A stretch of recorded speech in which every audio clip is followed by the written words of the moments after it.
प्रेम से बोलिए श्री सत्यनारायण भगवान की जय।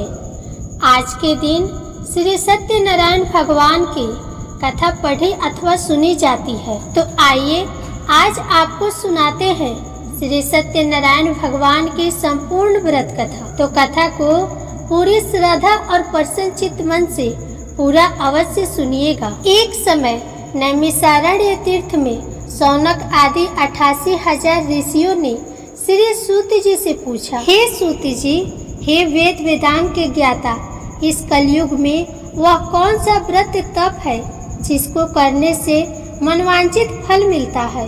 हे महामुनि, कृपा करके हमें कलयुग में पापों से छुटकारा और धन्य दान देने वाला कोई उपाय बताए। हम सब ऋषि मुनि आपके श्री मुख से वह उपाय सुनना चाहते हैं।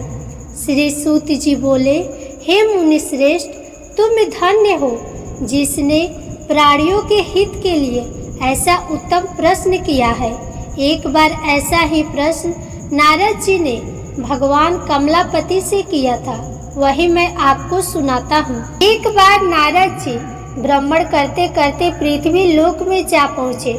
उनका यह भ्रमण तीनों लोकों के प्राणियों के परोपकार की भावना को लेकर था।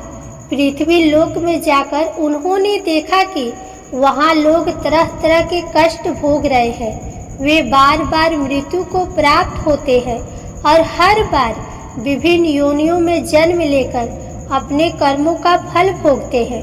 उन सभी दुखी प्राणियों को देखकर नारद सोचने लगे कि इनका कष्ट किस प्रकार दूर हो, किस प्रकार इन्हें इन दुखों से मुक्ति मिले।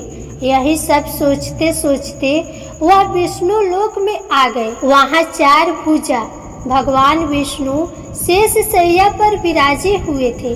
वे शंख चक्र गदा व कमल अपने हाथों में धारण किए हुए थे। उनके गले में वनमाला पड़ी थी। नारद जी ने मुग्ध भाव से उन्हें देखा, फिर बोले, हे श्री हरि, मन और वाणी से परे हे अनंत शक्तिधारी, मैं आपको प्रणाम करता हूँ। हे प्रभु, आपका न आदि है, न मध्य है और न अंत है। आप इससे सर्वथा मुक्त है। हे सर्व आत्मा के आदिकरण, मैं आपको नमस्कार करता हूँ। नारद जी की स्तुति सुनकर भगवान विष्णु ने मुस्कुराकर पूछा, हे नारद, तुम्हारे मन में अवश्य ही कोई ऐसी बात है जिसके कारण तुम यहाँ आए हो। तुम्हारे मन में क्या है, मुझे सब कुछ बताओ। भगवान के ऐसे वचन सुनकर नारद जी ने कहा, प्रभु, मृत्यु लोक के सभी प्राणी अपने पाप कर्मों के कारण बार बार विभिन्न योनियों में जन्म लेकर कष्ट भोग रहे हैं। हे भगवान, यदि आप मुझ पर कृपा रखते हैं तो इन प्राणियों के दुख दूर करने का कोई सुगम एवं छोटा उपाय बताएं। भगवान श्री विष्णु बोले, हे नारद, तुम हमेशा सबका हित चाहते हो। तुम साधु हो, प्राणियों के कल्याण के लिए यह तुमने बड़ा ही उत्तम प्रश्न किया है। मैं तुम्हें बताता हूँ कि किस व्रत को करने से व्यक्ति मोह से छूट जाता है। हे नारद, जो व्रत मैं तुम्हें बताने जा रहा हूँ वह स्वर्ग और मृत्यु लोक दोनों में दुर्लभ है, किंतु तुम्हारे स्नेह के कारण मैं तुम्हें इस व्रत का पूरा विधि विधान बताता हूँ। हे नारद, भगवान सत्यनारायण का विधि पूर्वक व्रत करने से तत्काल ही सुख प्राप्त होता है और अंत में प्राणी मोक्ष का अधिकारी हो जाता है। श्री विष्णु के मुख से ऐसे प्रीति युक्त वचन सुनकर नारद जी ने पूछा, प्रभु, इस व्रत के करने से क्या फल प्राप्त होता है, इसकी विधि और समय क्या है तथा इसे पहले किस किस ने किया है, कृपा कर यह सभी विस्तार पूर्वक बताए। श्री विष्णु भगवान ने कहा, हे नारद, यह व्रत दुख और शोक को दूर करने वाला है। इससे धन्य धान में वृद्धि होती है तथा सौभाग्य व संतान की प्राप्ति होती है। प्राणी को चारों दिशाओं में विजय श्री दिलाने वाले इस व्रत को व्यक्ति किसी भी दिन पूर्ण श्रद्धा व भक्ति से कर सकता है। संयम काल धर्म में पूरी आस्था रखते हुए बंधु बांधवों सहित किसी ब्राह्मण के सहयोग से भगवान श्री सत्यनारायण जी का पूजन करना चाहिए। सवाए प्रसाद बनाना चाहिए। प्रसाद में केले का फल, घी, दूध व गेहूं का आटा लेना चाहिए। यदि गेहूं का आटा उपलब्ध न हो तो चावल का आटा ले और उसमें शक्कर के स्थान पर गुड़ मिला ले। यह सब मिलाकर सवाए बना नैवेद्य भगवान को अर्पण कर इसके बाद कथा सुनकर प्रसाद ग्रहण करना चाहिए तथा ब्राह्मणों को दक्षिणा देनी चाहिए। बंधु बांधवों सहित ब्राह्मणों को भोजन कराकर स्वयं भी भोजन ग्रहण करना चाहिए। प्रसाद आदि ग्रहण करने के बाद भजन कीर्तन आदि करना चाहिए।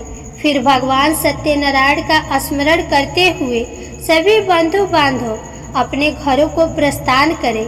इस प्रकार जो भी भगवान श्री सत्यनारायण जी का व्रत पूजन करता है उसकी सभी मनोकामनाएं अवश्य ही पूर्ण होती है। इस कलयुग में दुख एवं दरिद्रता से छुटकारा पाने का सबसे छोटा कोई उपाय नहीं है। इसके प्रसंग में श्री सूत जी बोले, हे मुनीश्वर, पहले इस व्रत को किस किसने किया तुम्हें इस विषय में बताता हूँ, सुनिए। बहुत ही रमणीय स्थल काशीपुरी में एक बड़ा ही निर्धन ब्राह्मण रहता था। वह भूख प्यास से दुखी यहाँ वहाँ भटक भिक्षा मांगकर अपना पेट भरता था। इस ब्राह्मण को दुखी देखकर ब्राह्मणों से प्यार करने वाले भगवान विष्णु बड़े व्यथित हुए।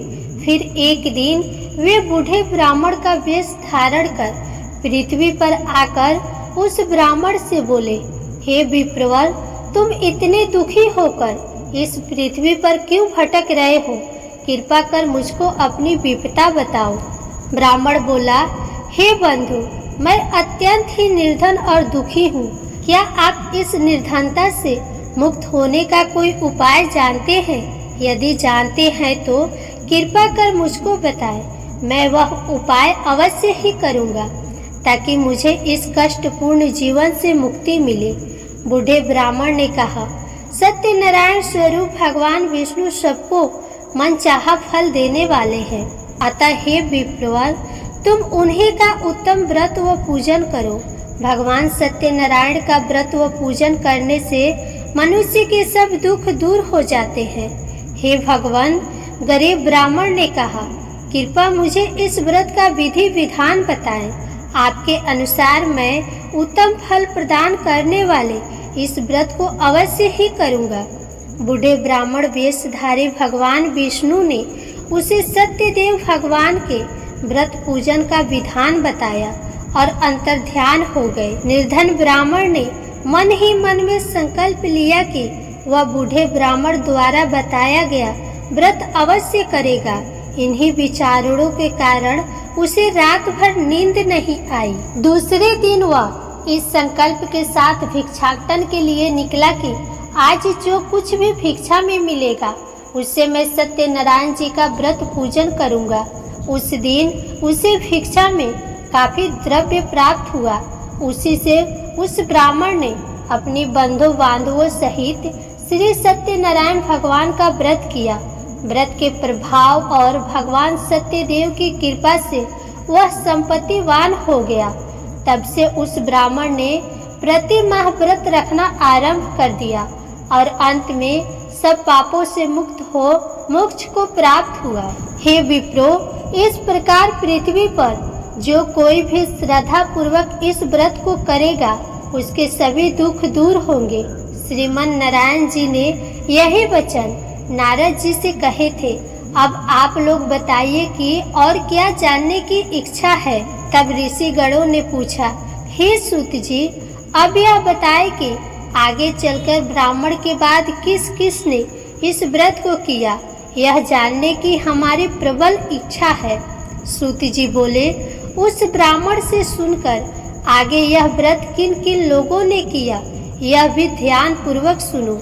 वह ब्राह्मण धन्य धान से भरपूर होकर एक बार व्रत कर रहा था कि एक लकड़हारा वहां आया। लकड़ी का बोझ बाहर रखकर वह प्यास बुझाने के उद्देश्य से ब्राह्मण के घर में गया।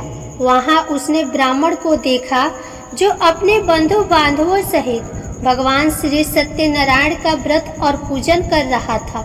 वह सब देख लकड़हारे को बड़ी उत्सुकता हुई।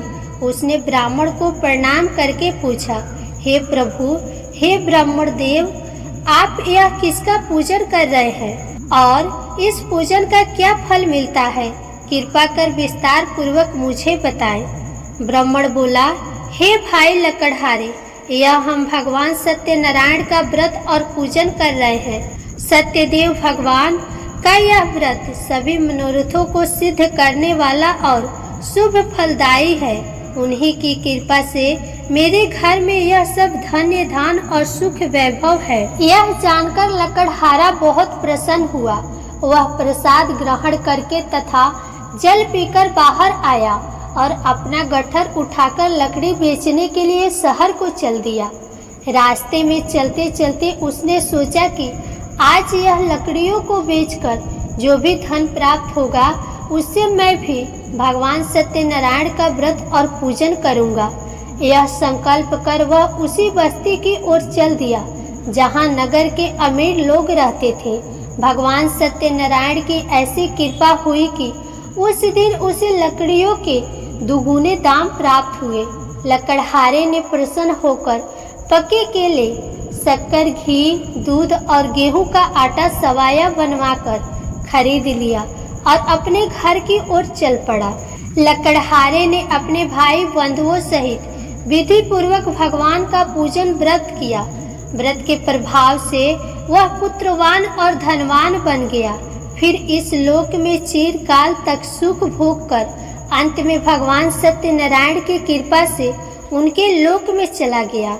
सूत जी बोले, हे मुनियों, अब मैं इससे आगे की कथा सुनाता हूँ, ध्यान पूर्वक सुनो।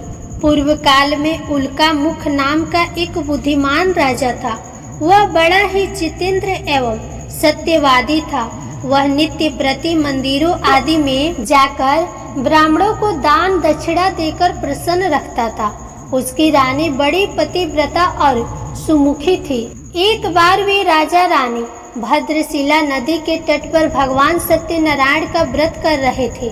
उसी समय साधु नामक एक वैश्य धन्य धान से भरी अपनी नौका लेकर वहां पहुंचा। साधु वैश्य ने नाव को किनारे पर लगाकर व्रत पूजन में व्यस्त राजा रानी को देखा।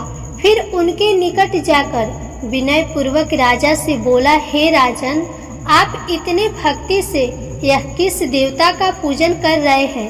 कृपा कर यह सब वृतांत मुझे बताएं। राजा उसकी विनय सुनकर बोला, हे वैश्य, हम अपने बंधु बांधवों सहित विष्णु भगवान जैसे तेजस्वी भगवान श्री सत्यनारायण जी का व्रत और पूजन कर रहे हैं। यह सब हम पुत्र आदि की प्राप्ति के लिए कर रहे हैं। राजा की बात सुनकर साधु बोला, महाराज, आप कृपा करके मुझे इस व्रत के संबंध में सारा विधान बताएं ताकि मैं भी यह व्रत करूं। मेरे भी कोई संतान नहीं है। क्या इस व्रत के प्रभाव से मेरे संतान हो जाएगी? अवश्य होगी वैश्य। भगवान सत्यदेव किसी को भी निराश नहीं करते। यह कहकर राजा ने उसे व्रत से संबंधित पूरा विधि विधान बता दिया। सब कुछ जान लेने के बाद वैश्य खुशी खुशी अपने घर चल दिया। घर पहुंचकर उसने अपनी पत्नी लीलावती को सब कुछ बताया। फिर बोला, यदि हमारे घर संतान हुई तो हम भी सत्यनारायण भगवान का व्रत करेंगे। उसकी पत्नी यह सुनकर बहुत प्रसन्न हुई। इस प्रकार दिन गुजरने लगे और कुछ समय बाद लीलावती गर्भवती हो गई। 10वें माह में उसने एक कन्या को जन्म दिया। यह कन्या चंद्र की कला की भांति दिनों दिन बढ़ने लगी। इस कन्या का नाम कलावती रखा गया। एक दिन लीलावती ने अपने पति से कहा, स्वामी, आपने कहा था कि जब हमारे संतान उत्पन्न हो जाएगी तब आप भगवान सत्यनारायण का व्रत व पूजन करेंगे। अब आप अपने संकल्प के अनुसार यह कार्य क्यों नहीं करते? साधु बोला, प्रिय, हम कन्या के विवाह के समय यह व्रत कर लेंगे। इसके बाद वैश्य पुनः अपने काम से दूसरे नगर को चला गया। इधर कन्या भगवान सत्यनारायण की कृपा से तेजी से बढ़ रही थी। एक दिन वैश्य ने अपनी पुत्री को सहेलियों के साथ विचरण करते देखा तो उसे सुधि आई कि कन्या सियानी हो गई है और अब इसका विवाह कर देना चाहिए। अतः पत्नी से विचार विमर्श करके उसने शीघ्र ही कन्या के योग्य वर तलाशने के लिए अपने दूतों को भेज दिया। वैश्य की आज्ञा पाकर दूत सर्वप्रथम सुसंपन्न कांचन नगर को चल दिए। कुछ दिनों बाद वे वहां से एक बड़े ही गुणवान और सुंदर वैश्य पुत्र को अपने साथ ले आए। साधु वैश्य ने अपने बंधु बांधवों सहित उसे देखा और वार्तालाप करके संतुष्ट हो गया। फिर कुछ दिन बाद उसने विधि पूर्वक अपनी कन्या का विवाह उसके साथ कर दिया, लेकिन दुर्भाग्यवश उस समय भी वह भगवान श्री सत्यनारायण जी का व्रत और पूजन करना भूल गया। परिणाम स्वरूप श्री सत्यनारायण भगवान रुष्ट हो गए। इस प्रकार कुछ समय बीत गया। अब वैश्य ने सोचा कि व्यापार के लिए चलना चाहिए।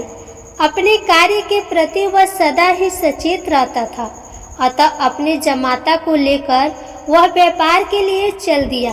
इस बार वह समुद्र के समीप रतनसार नामक सुंदर और संपन्न नगर को गया। वहां जाकर वह अपने जमाता के साथ व्यापार में व्यस्त हो गया। इस सुंदर और संपन्न नगर में राजा चंद्रकेतु का राज्य था। उस समय अपनी प्रतिज्ञा से भ्रष्ट हुए वैश्य को भगवान सत्यनारायण ने श्राप दे दिया कि हे वैश्य, तू घोर कष्ट को प्राप्त होगा। एक दिन राजा की संपत्ति चुराकर एक चोर वहां से गया जहां वैश्य साधु और उसका जमाता ठहरे हुए थे। उसके पीछे राजा के सिपाही लगे थे, अतः डर के मारे उसने राजा का चुराया हुआ धन वहीं छोड़ दिया और अलोप हो गया। उसके पीछे पीछे आए सिपाहियों ने राजा का धन वहीं पड़ा देखा तो चोरी के अपराध में उन दोनों वैश्यों को बंदी बना लिया। हर्षित होकर सिपाहियों ने जाकर राजा को बताया, महाराज, राजमहल में चोरी करने वाले 2 चोरों को हम पकड़ लाए हैं, आप देखकर आज्ञा दें। राजा ने बिना कुछ देखे भाले और विचार किए आज्ञा दी कि उन दोनों को बंदी गृह में डाल दिया जाए। भगवान श्री सत्यनारायण जी की माया से किसी ने भी उनकी बात नहीं सुनी। राजा चंद्रकेतु की आज्ञा से उनका सारा धन भी छीन लिया गया। उधर भगवान के श्राप के कारण वैश्य की पत्नी भी बहुत दुखी हो गई। उसके घर की सारी संपत्ति चोर ले गए। वह शरीर से रुगड़ होकर चिंतित अवस्था में अन्न के लिए घर घर भटकने लगी। पहनने ओढ़ने की क्या कहे, घर में खाने को अन्न का दाना तक नहीं रहा। ऐसा ही हाल उसकी पुत्री कलावती का भी था। एक दिन भूखी प्यासी कलावती एक ब्राह्मण के यहाँ गई, जहाँ उसने भगवान सत्यनारायण जी का व्रत व पूजन होते देखा। उसने वहाँ बैठकर बड़ी श्रद्धा से कथा सुनी और प्रसाद लेकर रात को अपने घर लौटी।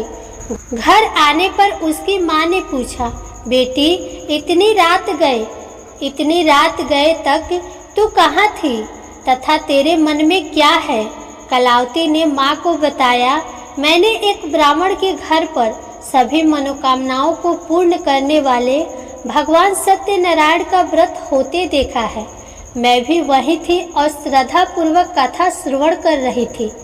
कन्या की बात सुनकर वैश्य की पत्नी को तत्काल स्मरण हो आया कि उसके पति ने व्रत करने का संकल्प लिया था, किंतु आज तक व्रत नहीं किया।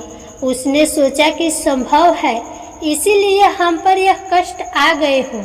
यह सोचकर उसने तत्काल निर्णय लिया कि अपनी पुत्री के साथ वह भी इस व्रत को करेगी।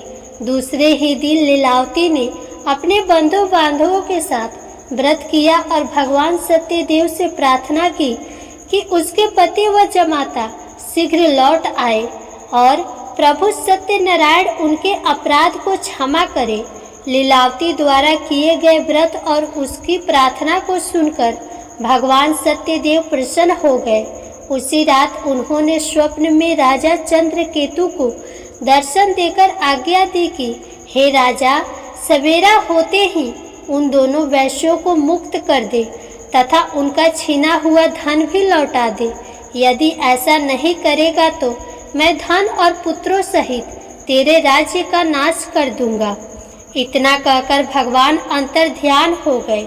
सुबह राजा की आंखें खुली तो उसने सभी सभासदों को अपने स्वप्न के विषय में बताया। फिर आदेश दिया कि चोरी के अपराध में बंदी उन वैश्यों को तत्काल छोड़ दिया जाए और हमारे समक्ष लाया जाए। सिपाही आदर सहित उन दोनों को राजा के समक्ष ले आए। दोनों ने नम्रता से राजा को नमस्कार किया। वे डर रहे थे कि राजा न जाने अब क्या आज्ञा दे दे, लेकिन उन्हें देखकर बड़े ही आदर भाव से राजा ने कहा, भगवान ने आपको कष्ट दिया है, किंतु अब डरने की कोई बात नहीं है। यह कहकर राजा ने बेड़ियां कटवाकर उनकी हाजामत वगैरह बनवाई और गहनों वस्त्रों से उन्हें अलंकृत कर उनकी प्रशंसा की। उनका जो धन छीना था उससे दुगुना उन्हें देकर विदा किया। दोनों ने राजा को प्रणाम किया तथा धन लेकर खुशी खुशी अपने घर को चल दिए। सूत जी बोले, इस प्रकार साधु नामक वैश्य मंगल स्मरण करके और ब्राह्मणों को दक्षिणा आदि देकर अपने घर चल दिया। अभी वह कुछ ही दूर चला था कि भगवान सत्यनारायण ने साधु वैश्य को मनोवृत्ति जानने के उद्देश्य से दंडी का वेश धारण कर उससे पूछा, हे वैश्य, तेरी नाव में क्या है? धन के मद में चूर वैश्य ने कहा, हे दंडी स्वामी, क्या तुम्हें मुद्रा चाहिए? मेरी नाव में तो बेल पत्र भरे हैं। वैश्य के ऐसे निष्ठुर वचन सुनकर दंडी वेशधारी भगवान सत्यनारायण ने कहा, हे वैश्य, तुम्हारा कहना सत्य हो। इतना कह दंडी वैश्य के पास से हटकर कुछ दूर समुद्र के किनारे जा बैठ गए। दंडी के जाने के बाद साधु ने महसूस किया कि नाव काफी हल्की हो गई है और कुछ फूली हुई लग रही है। वह बहुत चकित हुआ और कपड़ा हटाकर देखा। धन के स्थान पर बेलपत्र देखकर उसे मूर्छा आ गई। उसके जमाता ने उसे संभाला और जल आदि छिड़क कर होश में लाया। होश में आने पर वह अपने धन के लिए विलाप करने लगा। तब उसके दामाद ने कहा, इस प्रकार शोक क्यों करते हैं? यह उस दंडी स्वामी का श्राप है। वह दंडी सर्वसमर्थ है, इसमें संशय नहीं। उनकी शरण में चलिए, वहां जाने पर ही मनवांचित फल मिलेगा। दामाद का कहना मानकर वैश्य दंडी स्वामी की शरण में गया और प्रणाम कर आदर पूर्वक बोला, हे प्रभु, मैंने जो कुछ भी आपसे कहा था उसके लिए मुझे क्षमा कर दे। ऐसा कहते समय वह महाशोक में व्याकुल हो उठा। वैश्य को रोते देखकर दंडी स्वामी ने कहा, रोओ मत। सुनो साधु, तुम मेरी पूजा से विमुख हुए हो। हे कुबुद्धि, इसलिए मेरी आज्ञा से ही तू बार बार दुख भोग रहा है। अब वैश्य को सारी बात समझ में आ गई। वह विनती करते हुए बोला, हे प्रभु, आपकी माया को तो ब्रह्मा आदि भी नहीं समझ सके, फिर मैं भला आपकी लीला को कैसे समझ सकता हूँ? ब्रह्मा आदि भी आपके अद्भुत रूप व गुणों को नहीं जानते। मैं माया से भ्रमित मूढ़ बुद्धि आपको कैसे पहचान सकता हूँ? मैं अपनी सामर्थ्य अनुसार आपकी पूजा करूँगा। कृपा प्रसन्न हो। हे प्रभु, मेरा धन जैसा पहले था वैसा ही कर दे। मैं आपकी शरण में हूँ, मेरी रक्षा करे। वैश्य के ऐसे भक्ति युक्त वचनों को सुनकर भगवान सत्यनारायण प्रसन्न हुए और वैश्य को मन चाहा वर देकर अंतर्ध्यान हो गए। तब वैश्य अपनी नाव पर आया तो उसने उसे धन से भरा पाया। वह बोला, भगवान सत्यदेव की कृपा से मेरी मनोकामना पूर्ण हुई है। फिर उसने अपने जमाता और साथियों सहित भगवान सत्यनारायण की पूजा की। भगवान सत्यदेव की कृपा पाकर साधु बहुत प्रसन्न हुआ। फिर नाव द्वारा अपने देश को चल दिया। अपने नगर के तट पर पहुंचकर उसने एक दूत को अपने घर भेजा। दूत ने साधु वैश्य के घर जाकर बताया कि आपके पति और जमाता सकुशल लौट आए हैं। यह जानकर वैश्य की पत्नी लीलावती अति प्रसन्न हुई। उस समय वह अपनी पुत्री के साथ भगवान सत्यनारायण की कथा व पूजन कर रही थी। कथा समाप्त कर उसने प्रसाद ग्रहण किया और अपनी पुत्री से बोली, बेटी, मैं जाकर तेरे पिता को देखती हूँ, तू प्रसाद आदि ग्रहण करके आ जाना। कहकर वह चली गई। कन्या ने काम समाप्त किया और बिना प्रसाद व चरना अमृत ग्रहण किए वह भी अपने पति से मिलने चल दी। प्रसाद ग्रहण न करके वह पति के पास पहुंची। इस प्रकार प्रसाद का अपमान करते देख भगवान सत्यदेव रुष्ट हो गए। उन्होंने उसके पति तथा धन से भरी नाव को जल में डुबो दिया। यह देखकर कन्या को बड़ा दुख हुआ और वह चक्कर खाकर भूमि पर गिर पड़ी।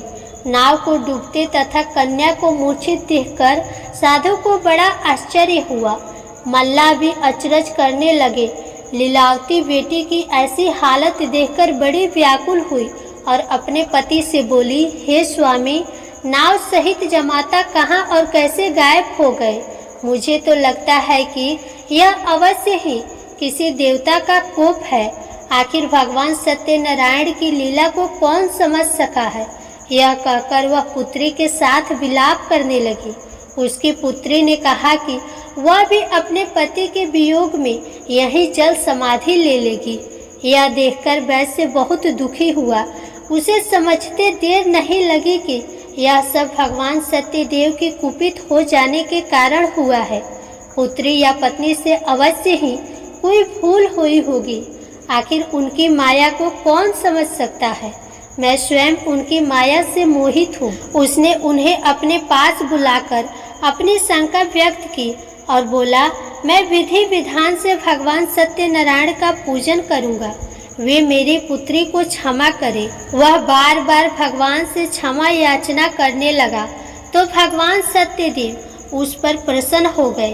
तभी भविष्यवाणी हुई, हे साधु, तेरी पुत्री मेरा प्रसाद छोड़कर अपने पति को देखने आई थी। इसी कारण इसका पति नौका सहित अदृश्य हो गया है। यदि यह घर जाकर प्रसाद ग्रहण करके आए तो इसका पति इसे अवश्य ही मिल जाएगा, इसमें कोई संशय नहीं है। वैश्य की पुत्री ने भी यह भविष्यवाणी सुनी। वह तत्काल घर गई और प्रसाद ग्रहण किया। जब कन्या लौटकर आई तो उसका पति सही सलामत वहां उपस्थित था। यह देखकर वह बहुत प्रसन्न हुई और पिता से बोली, हे पिताजी, अब घर को चलिए, अब क्या देर है। हे बेटी, हमें भगवान सत्यदेव का पूजन करना है। कहकर साधु ने सबके साथ मिलकर भगवान सत्यनारायण की कथा व पूजन किया। फिर अपने बंधु बांधवों और जमाता सहित घर गया।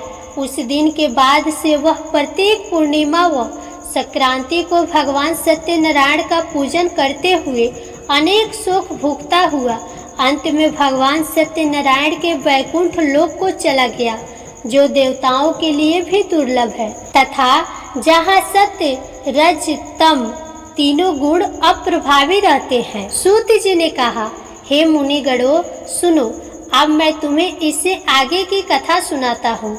तुंगध्वज नामक एक राजा था जो अपनी प्रजा का संतान की भांति पालन करता था, किंतु भगवान सत्यनारायण का प्रसाद न लेने से उसे भी बहुत दुख उठाने पड़े थे। एक दिन राजा शिकार खेलने के लिए वन में गया, जहां उसने बहुत से जीवों का शिकार किया।